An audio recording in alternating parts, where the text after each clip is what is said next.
Hello everyone, welcome to my channel. आज हम start करेंगे अपना नेक्स्ट टॉपिक सेल इंजरी। आइए देखते हैं सेल इंजरी क्या होती है। जब कोई भी सेल किसी फॉरेन पार्टिकल्स के माध्यम से या किसी स्ट्रेस की वजह से इंजर्ड हो जाए, उसी को बोलते हैं cell injury. Cells are the basic unit of tissues which forms organs and its system in human body. Cell का मेन काम क्या होता है? वो टिश्यूज बनाता है। टिश्यूज ने क्या किया?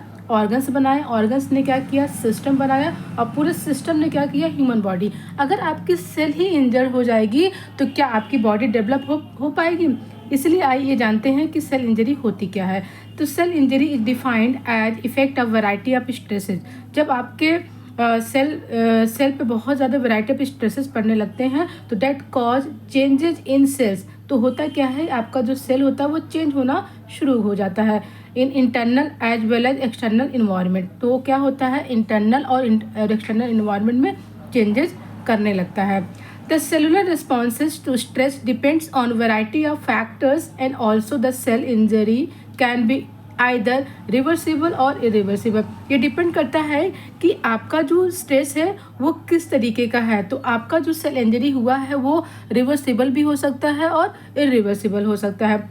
अब यहाँ पे रिवर्सिबल का मतलब क्या है? रिवर्सिबल का मतलब ये है कि आप जो आपकी सेल है अगर इंजर्ड हुई है, आपकी जो सेल है अगर ये इंजर्ड हुई है, ठीक है, तो उसको हम मेंटेन कर सकते हैं दोबारा इसी अवस्था में। बट इरिवर्सिबल में क्या होता है? अगर आपकी सेल है अगर ये इंजर्ड हो गई है, ठीक, पूरी तरह से इंजर्ड हो जाती है, मतलब सेल डेथ हो जाता है, इसी को बोलते हैं इरिवर्सिबल।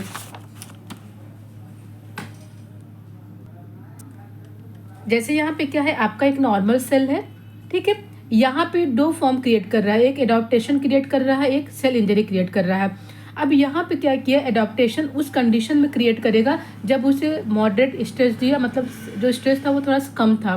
बट अगर स्ट्रेस को हमने हाई कर दिया, जब हाई कर देते हैं तो होता क्या है? ये सेल इंजरी क्रिएट कर लेगा। सेल इंजरी में ही आपका इरिवर्सिबल है और रिवर्सिबल है। इरिवर्सिबल में आपका नेक्रोसिस होगा और एपोप्टोसिस होगा, जो वहाँ पे जो कैंसर सेल्स होते हैं। यहाँ पे क्या होगा कि आपकी जो सेल होती है पूरी तरह से डेथ हो जाएगी इसकी। एडॉप्टेशन में आपका एट्रोफी है, हाइपरट्रॉफी है, हाइपरप्लाजिया है, मेटाप्लाजिया है और डिस्प्लाजिया है। यहाँ पे देखिए कि एडॉप्टेशन में अगर मोर स्ट्रेस आ जाता है तो ये कॉज कर लेता है सेल इंजरी को। तो आई थिंक आपको ये समझ में आया होगा। आइए हम इसको डिटेल में जानते हैं।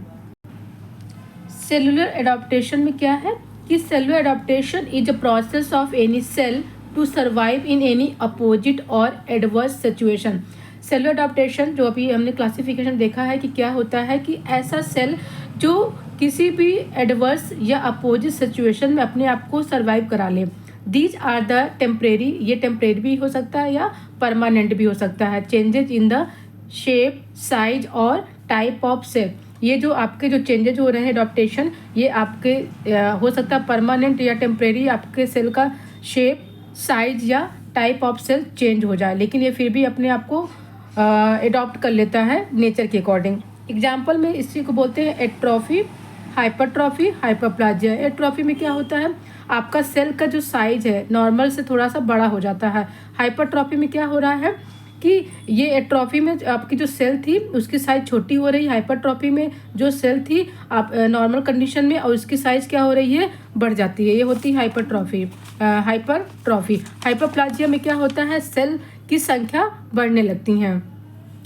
रिवर्सिबल सेल इंजरी जानते हैं क्या होता है? If the stress applied on the cell is mild. अगर हम किसी सेल पे बहुत माइल्ड फॉर्म में स्ट्रेस को अप्लाई करते हैं तो to moderate level, then after some time when applied stress is removed, cell recovered back to its normal state and its phenomena is known as reversible cell injury। अगर हम किसी भी cell में moderate stress देते हैं तो क्या करता है? कुछ टाइम के बाद वो अपने पुराने वाली अवस्था में वापस आ जाता है, नॉर्मल स्टेट पे वापस आ जाता है।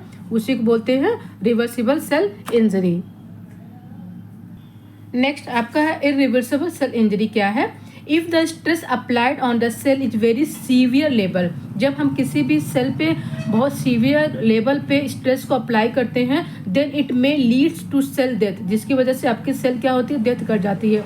एंड सेल लेवर रिकवर्ड बैक, और आपकी जो सेल होती है बैक रिकवर्ड नहीं हो पाती है। Then this type of phenomena is known as irreversal injury.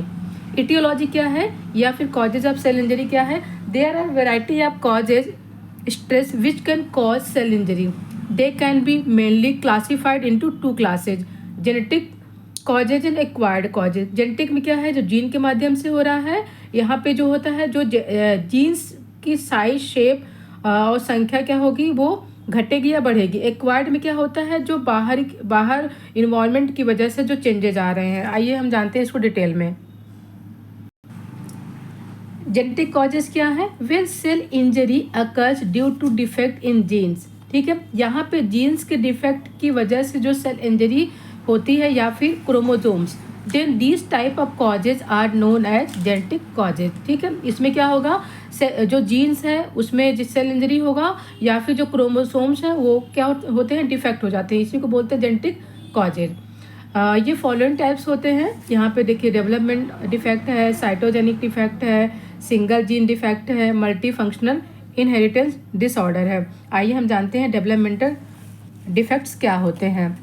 Developmental defects में ये है कि these are the defects that occurs in the starting of development of foetal life. इसमें क्या होता है कि जो फीटल लाइफ होती है उसी टाइम में ही क्या होती है, उसमें डिफेक्ट्स आ जाता है, जिसकी वजह से वो डेवलप नहीं कर पाते हैं। नेक्स्ट है आपका cytogenic defects. These are the defects that occurs are related with abnormalities of chromosomes. It can be either structural or neural. इसमें क्या होता है कि जो क्रोमोसोम्स होते हैं उसमें एबनॉर्मलिटीज़ क्रिएट हो जाती हैं, ये उसके स्ट्रक्चर्स में भी हो जाते हैं या फिर उसके नंबर में भी। नंबर में डिफेक्ट्स आ सकता है और उसके स्ट्रक्चर्स में भी डिफेक्ट आ सकता है, उसी को बोलते हैं cytogenic defects. Single gene defects में क्या होता है, it is also known as Mendelian disorder and occurs due to disorder in single specific gene. इसमें क्या होता है, किसी सिंगल स्पेसिफिक जीन में डिफेक्ट्स कॉज हो जाते हैं, जिसको मेंडेलियन डिसऑर्डर बोलते हैं। यही होता है single gene defects. Multi functional inheritance disorder में क्या है, these are the disorders that occurs due to multi functional gene defect. इसमें क्या होता है, किसी जीन में मल्टी फंक्शनल डिफेक्ट्स आ जाते हैं, उसी को बोलते हैं मल्टी फंक्शनल इनहेरिटेंस। अब हम बात करेंगे एक्वायर्ड कॉजेज क्या हैं। अदर देन जेनेटिक देयर, मतलब ये जेनेटिक के अलावा जो भी डिफेक्ट्स स्टार्ट होते हैं वो जिसकी वजह से आपका सेल इंजरी हो रहा है, उसी को बोलते हैं acquired causes. They are following types: hypoxia या ischemia, physical agents, chemical agents, microbial agents, immunological agents, nutritional derangements या साइकोजेनिक डिफेक्ट्स। आइए जानते हैं ये क्या होते हैं। हाइपोक्सिया इस्केमिया में क्या होता है, cells of different tissues required oxygen and blood to generate energy and perform different functions. जब हमारे सेल्स को या टिश्यूज को प्रॉपर एनर्जी, प्रॉपर ऑक्सीजन या ब्लड की सप्लाई होती है तो वो अपने फंक्शनल्स को अच्छे तरीके से परफॉर्म कर पाते हैं। Hypoxia is defined a loss of oxygen supply while ischaemia is defined as loss of blood supply and both are one of the major causes of cell injury. ये इसमें क्या होता है कि आपके ब्लड की सप्लाई भी कम हो जाती है और ऑक्सीजन की सप्लाई भी कम हो जाती है, जिसकी वजह से आपकी सेल इंजरी हो जाती है। इसी को बोलते हैं हाइपोक्सिया या इस्केमिया सेल इंजरी। अब हम बात करेंगे फिजिकल एजेंट्स की। फिजिकल एजेंट्स में क्या होता है, there are many physical defects that can cause cell injury, जैसे मैकेनिकल ट्रॉमा। ठीक है, कोई एक्सीडेंटल कंडीशंस आ गई, आप थोड़ा बहुत गिर गए हो या चोट लग गई, उससे बोलते हैं मैकेनिकल ट्रॉमा। थर्मल ट्रॉमा में क्या हो गया, हीट या कोल्ड, बहुत ज़्यादा हीट की वजह से भी सेल इंजरी हो सकता है, बहुत ज़्यादा ठंड की वजह से भी हो सकता है। इलेक्ट्रिसिटी मतलब करंट्स की कंडीशन में भी क्या होता है, सेल इंजर होंगे। रेडिएशन में यूवी रेज सेल इंजरी को कॉज करेगा। रैपिड चेंज इन एटमॉस्फेयर, अगर आपके एटमॉस्फेयर में रैपिड चेंजेज आ जाते हैं तो भी क्या करता है, सेल इंजर करता है।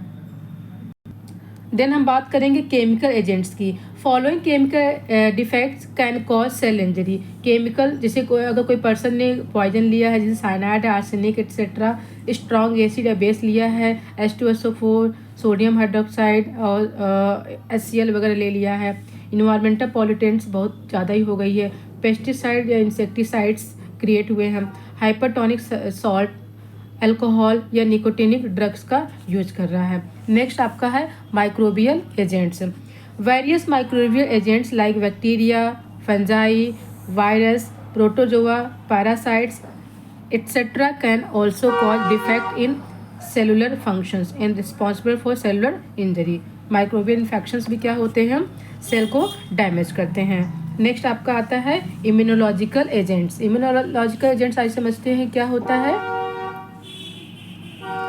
Immunological, the immune system work in the defence against foreign agent. आपका जो इम्यून सिस्टम होता है वो क्या होता है, आपके बॉडीज़ को सुरक्षा प्रदान करता है, ठीक है। ये किसी फॉरेन एजेंट्स के अगेंस्ट काम करता है। But sometime immune response reaction such as hyper sensitivity reactions, auto immune disorder can cause cell injury. लेकिन कभी कभी ऐसा होता है कि जो हाइपर सेंसिटिविटी रिएक्शंस होते हैं और ऑटो इम्यून डिसऑर्डर होते हैं वो क्या करता है, सेल इंजरी कॉज कर देने लगते हैं। न्यूट्रिशनल डीअरेंजमेंट्स क्या है, डेफिशिएंसी और excess of nutrients may lead to nutritional imbalance which ultimately can cause cell injury। ये अगर बहुत ज़्यादा आप न्यूट्रिएंट्स ले रहे हो या बहुत कम ले रहे हो, ये भी क्या करता है, ये आपके न्यूट्रिशनल डीअरेंजमेंट्स करेगा और सेल इंजर्ड होंगे। जैसे डेफिशिएंसी हो जाती है अनीमिया की, और बहुत ज़्यादा एक्सेस अगर करते हो तो ओबेसिटी कॉज होने लगती हैं। पैथोलॉजिकल डिफेक्ट्स में क्या है, साइकोजेनिक डिफेक्ट्स में आपका है psychogenic defects like anxiety, depression and cell addictness like alcohol, smoking leads to cell injury. Psychogenic में क्या होता है, बहुत ज़्यादा आप टेंशन ले रहे हो, एंजाइटी है, फीलिंग कंडीशन में हो, डिप्रेशन हो या ड्रग बहुत ज़्यादा एडिक्टेड हो गए हो, ये भी क्या करता है, या स्मोकर्स हो, ये सेल इंजरी करेगा। होप सो आपको ये वीडियो पसंद आएगी। अगर आपको वीडियो पसंद आया है तो मेरे चैनल को लाइक एंड सब्सक्राइब जरूर करिएगा। Thank you so much. आपका दिन शुभ हो।